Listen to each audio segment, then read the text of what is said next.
Hey, hello. Welcome back to the Bentley Homestead. This is Catherine. How are you doing today? I was feeling impressed a week ago to make this video, and I kept putting it off until there was the right time to do it. And then today I was sitting there and I was told very strongly by the Spirit that you need to make this video. Okay, Lord, I heard you. So it's not an ideal situation, but it's nice out today. It's really cool.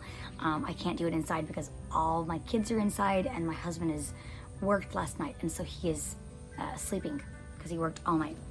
So I'm just out here in my back porch area, and I'm just going to tell you guys what the Spirit told me to share with you. So, personal revelation, that is a really big thing in our lives, and we need to be doing what we can to get it and to be close to the Lord. And I wanted to share some really cool experiences that I've had over this recently, and then also back in 2020. So I want to go back to 2020 really quick.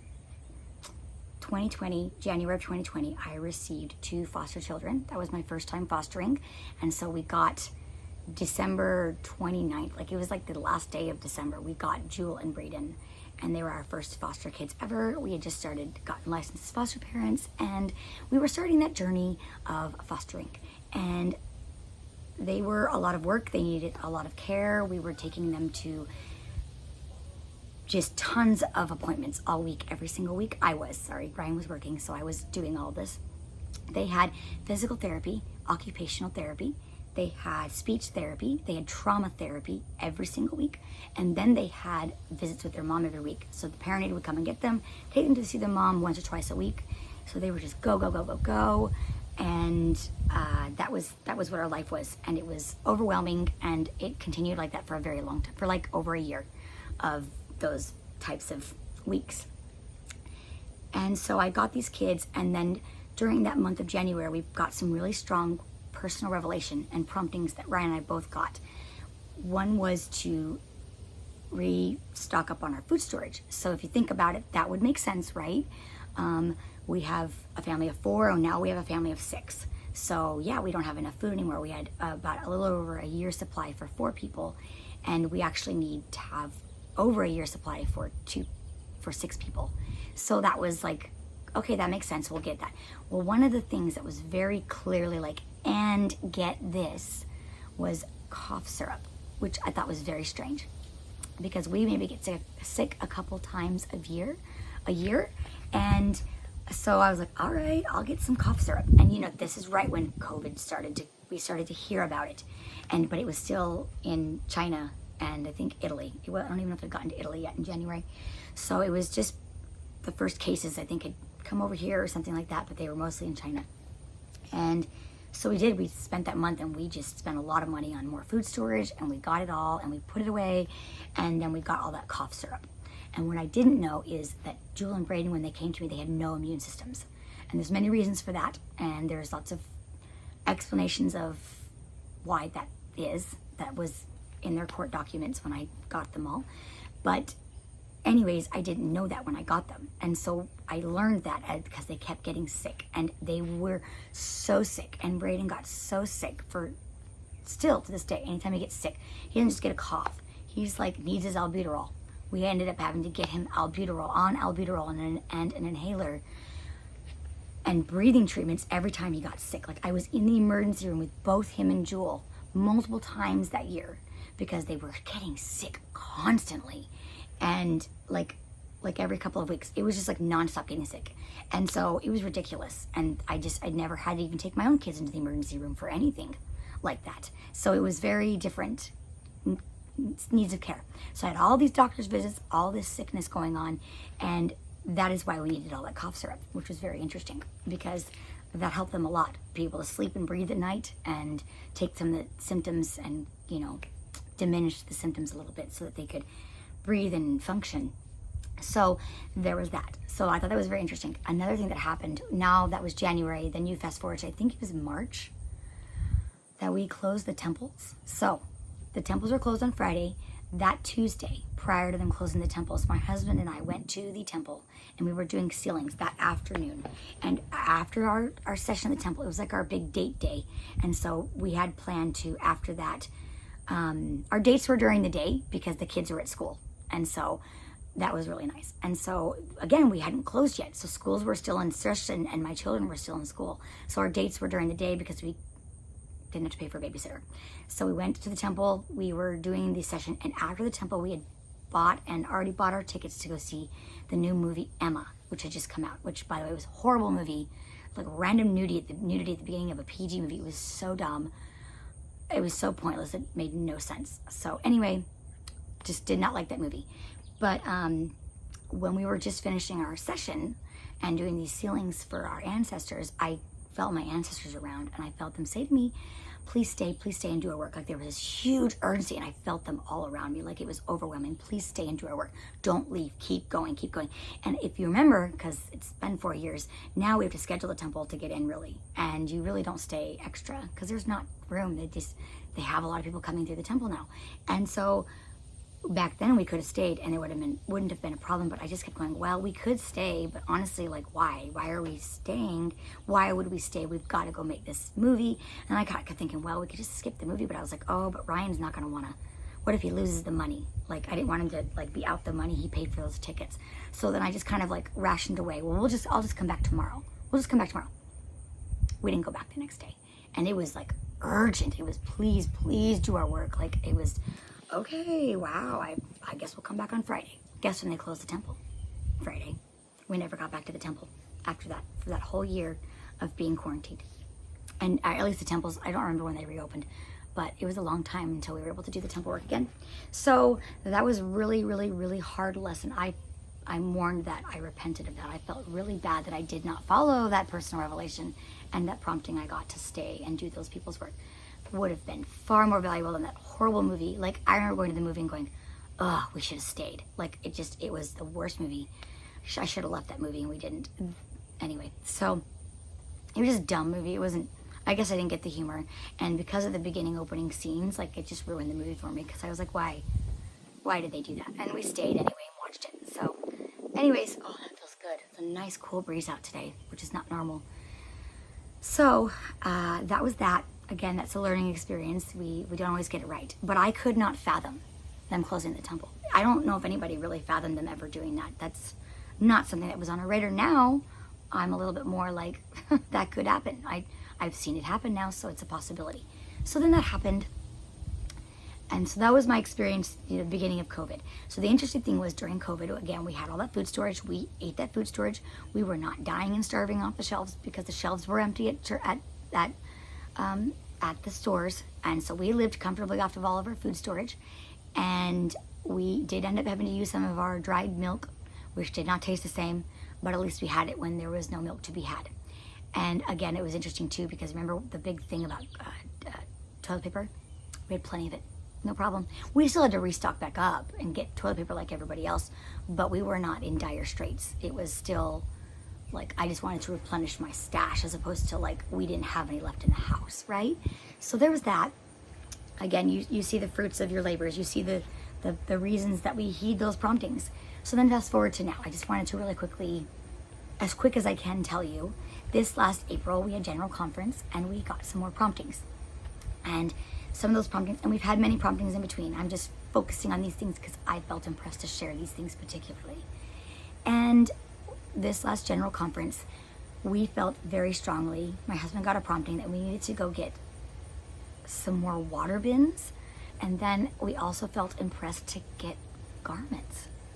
So I say that carefully, and the reason I'm puzzled was we were puzzled. We were like, what? We have plenty of garments. Like we just bought some last year. Like, okay, so full disclaimer, those garments last probably a year. We make them last 2 years. Like the garments just don't last. And so it was interesting because my husband was like, well, I don't really have the money for this. Why do you want me to get this? We already have garments. And the Spirit said to him, trust me, when the time comes, you're going to wish you had new garments.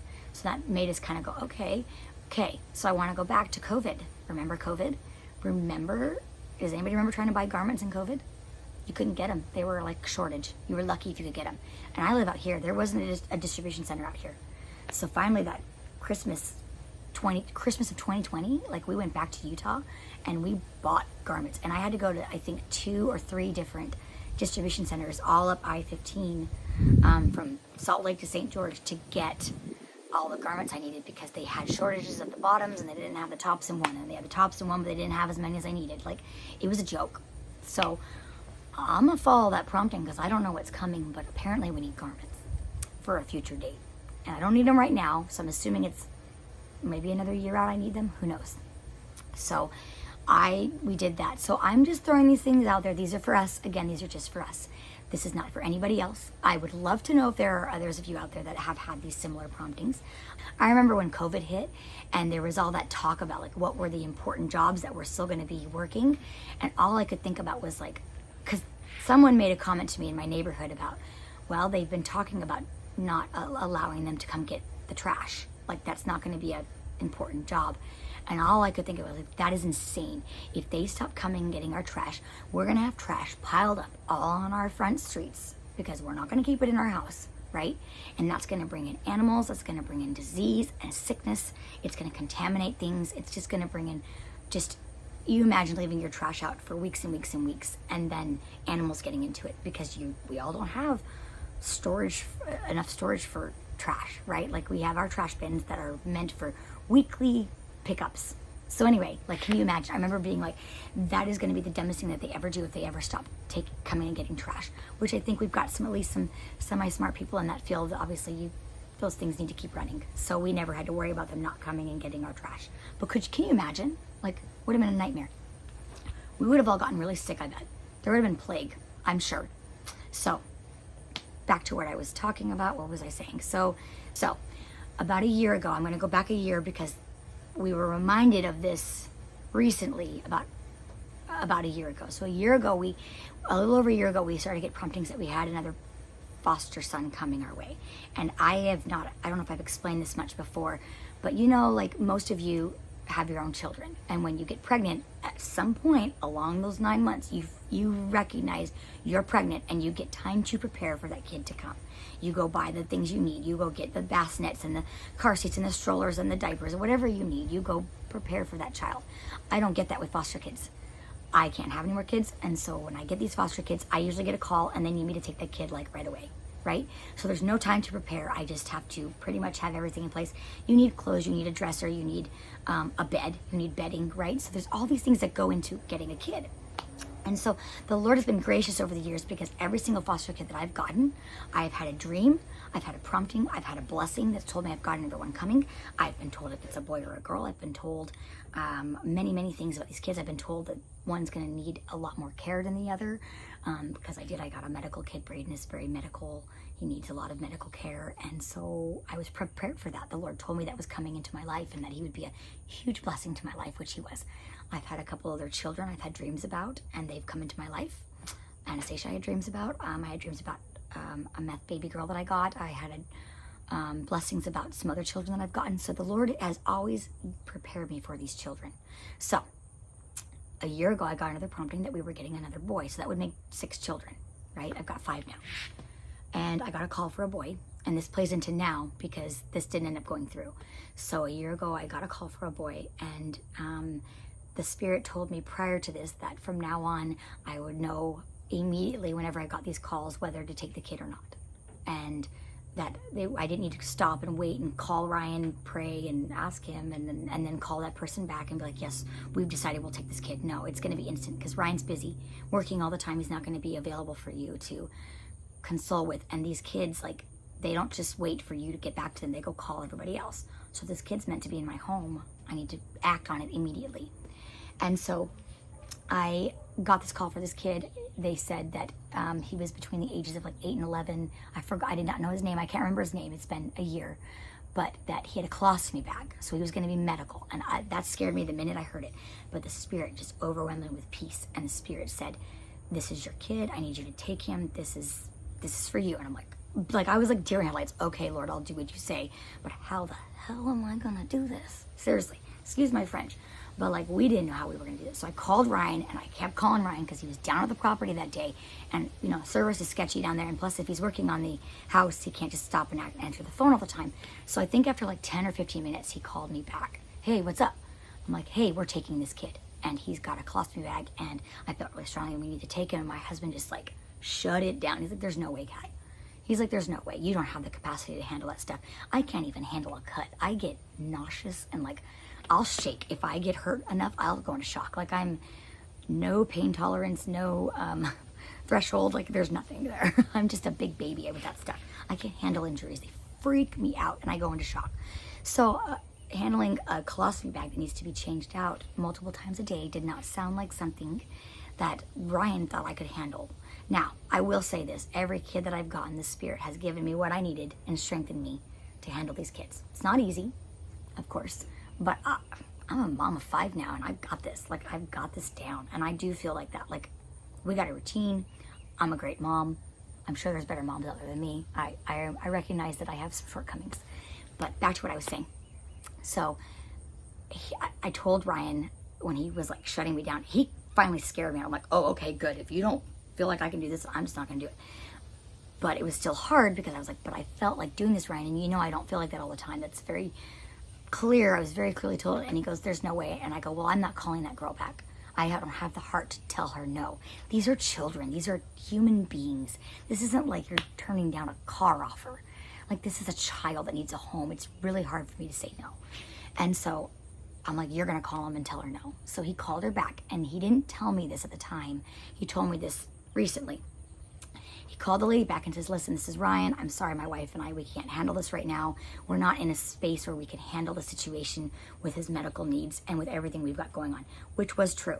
It really was. We could probably have made it work, but it would have been really difficult to care for his needs where we were spending most of those months at the property, like in a trailer, him getting all hot and sweaty. Like, the trailer, you can stay cool, we can give you showers, we can keep you clean, it's not a problem. But it would have been concerning to us if we would have affected his medical ability. Like, if that insertion would have been contaminated in any way. Oh my gosh, like, anyway, but we're very clean, tidy people, so I don't know if that really would have been an issue, because the Lord knows best, right?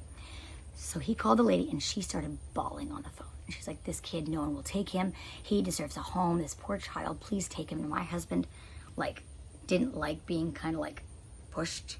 And so he dug his heels in further and said, nope, we're not taking him. I'm sorry, ma'am. And shut down the child. And we went on our way. So fast forward a year later, it's now August. Fast forward almost a year later. This would have been in June or July. I think it might have been June.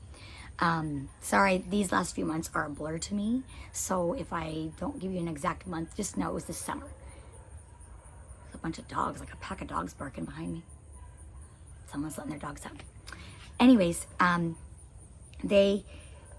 Ryan was at work Saturday night, on a Saturday night, and he just kind of, whether the Spirit put it into his mind or whether he just popped into his mind, Lord, you told us we had that little boy coming. Where is he? Is he still coming? It's been a long time. It's been at least over a year since you first told us.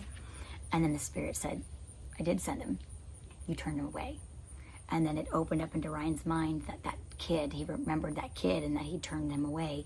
And then the Spirit told him basically that this kid would have been a huge blessing to your family. And all the trials and struggles that you've been having this last year would have been a lot easier to handle if this kid would have been in your life.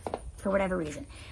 As you know, I mean, like, maybe financially, because, you know, we make a lot. Ryan makes very good money. We have a very comfortable living here. We're very happy. But because of the building of the home, as you've seen in previous videos, I made a previous video a couple of videos ago about that. Like, this house is sucking us dry. It's burning us out. It's just taking a lot of money because we're building a house. And we're building a big house. So it's a lot of money.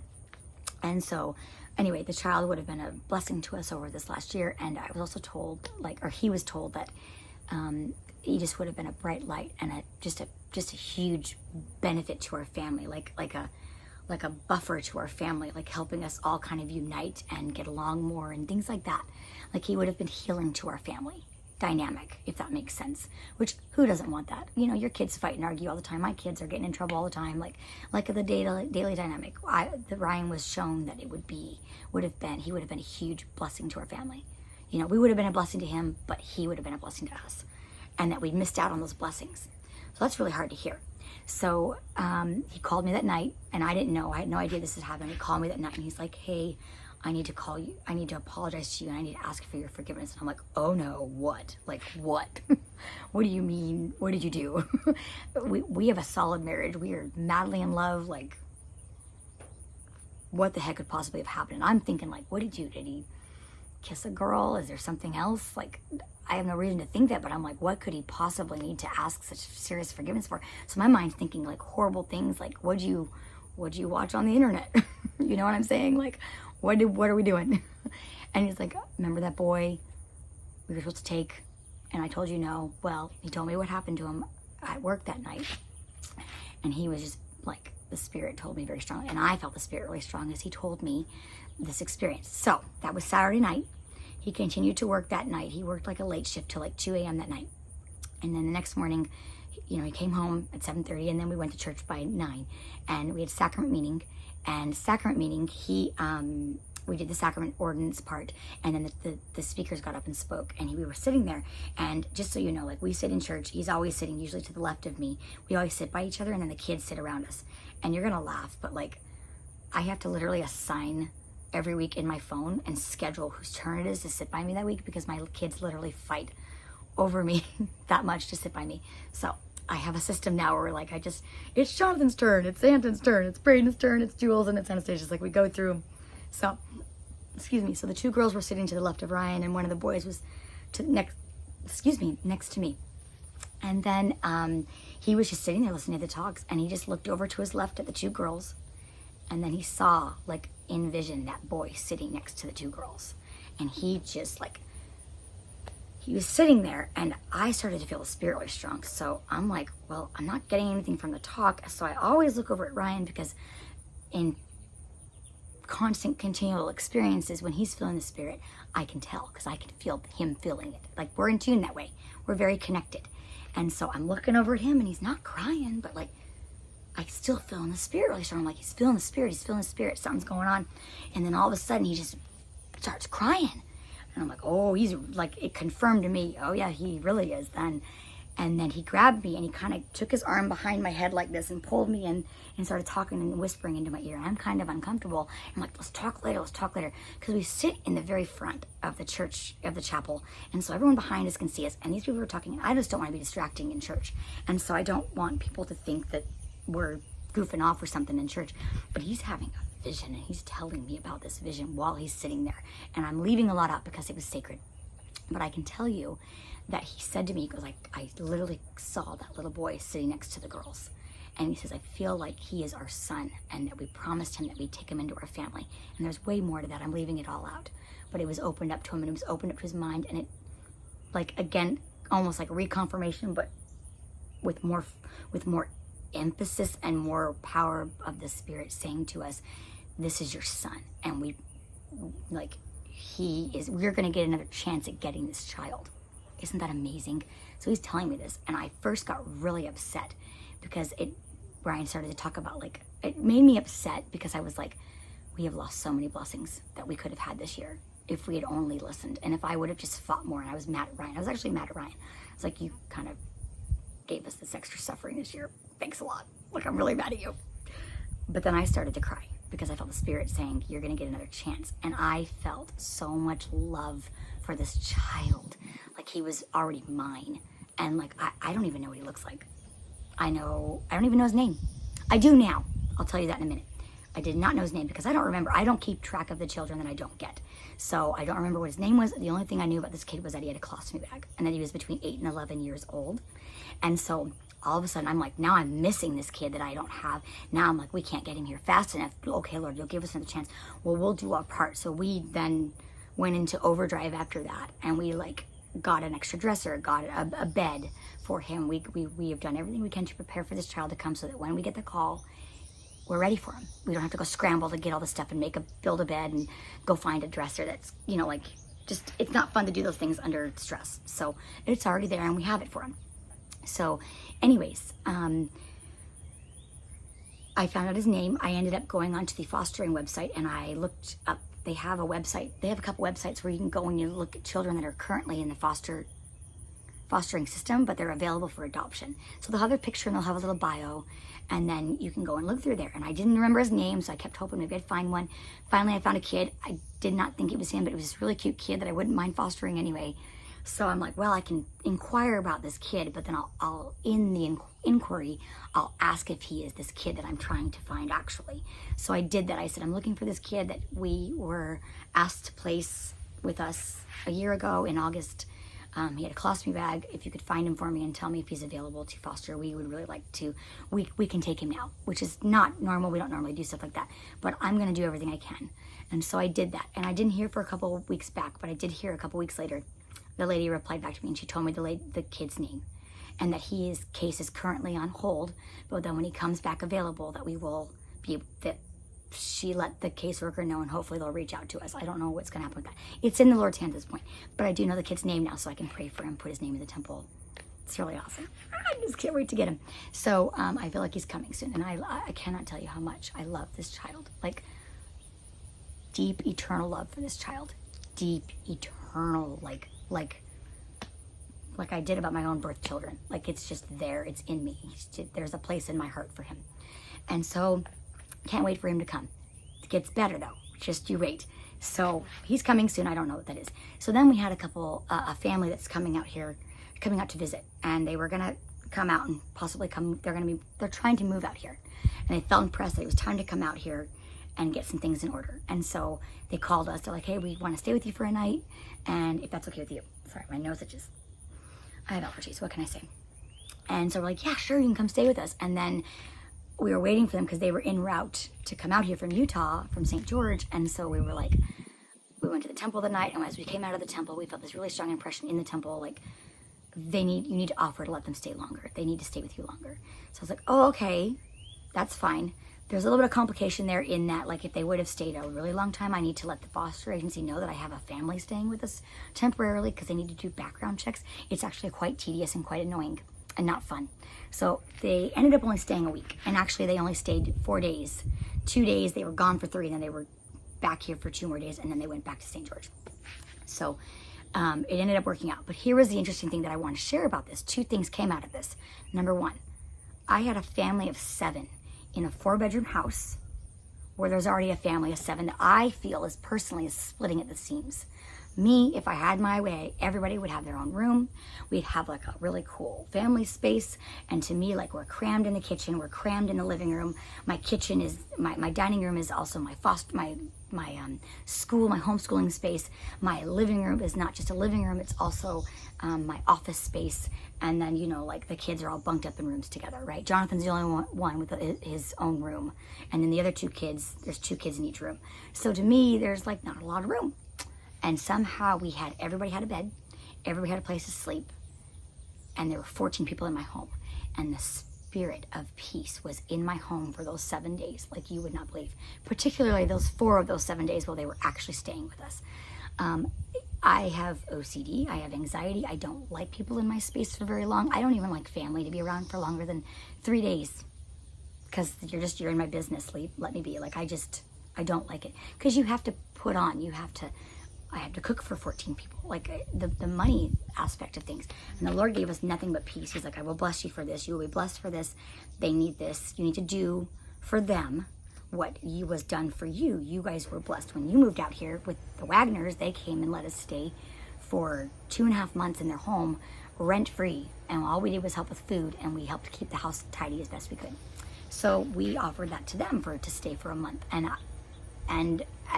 We didn't know if they would be here that long because they were actively trying to find a job and a place to live. So they couldn't be here for any. They ended up only staying for that amount of time. But during that amount of time, the Spirit told us more.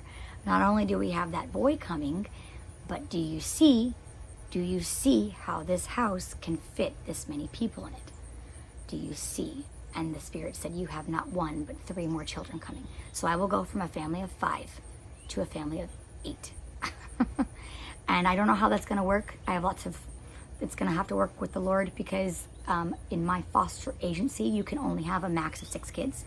Now, there are a couple things in my favor for that. They do make exceptions for sibling groups. So if there's more than 1 kid in the family, they like to keep them together. They might make an exception for you there. So there is that possibility. Also, they went from 5,000 kids in the foster care system 2 years ago to now there's 11,000 kids in the foster care system in this area. I don't know if it's just Jackson County. I think it's like Jackson, Johnson, and Clay County. I don't think it's just, but that also, that number has doubled in 2 years, and that does not mean that there's that many, there's definitely not that many foster families available. Does that make sense? There's not enough families to go around to take these kids. So that's in my favor too. So if they do get desperate, I could see that working out. Like, I'm just projecting, like, how is this going to happen? Because I've been told my max I can have is 6 in this home. 6 ever. Like, they try to keep a cap on that. And I'm sure there's reasons for that. But honestly, look at my situation. Who better to do that? I'm a stay-at-home mother. I raise my family. I got this thing down, man. I got 5 kids. Add a couple more is not going to make a difference. And it's going to cost more. It's more family money and funds, right? But my point is, like, I've got this. We have a system. I do very well as a mom of 5. I've got my children. They're not running all over the place psycho, like crawling up everyone's walls. They're very well behaved in public. Who better to do this, right? And what I do know for sure is that every child that I have gotten, the Lord has given me the strength and the ability to do that. He shores me up. He gives me what I need to do that for that child. So I have no doubt that if I take these children on, He will bless me with the capabilities to handle it. You know, who better to do it? Because a lot of people work to have a 2-parent household, then they both work and they can't stay home and raise their kids. And I feel so bad because, like, who's raising our kids? The schools, the babysitters. It's sad. It's not ideal.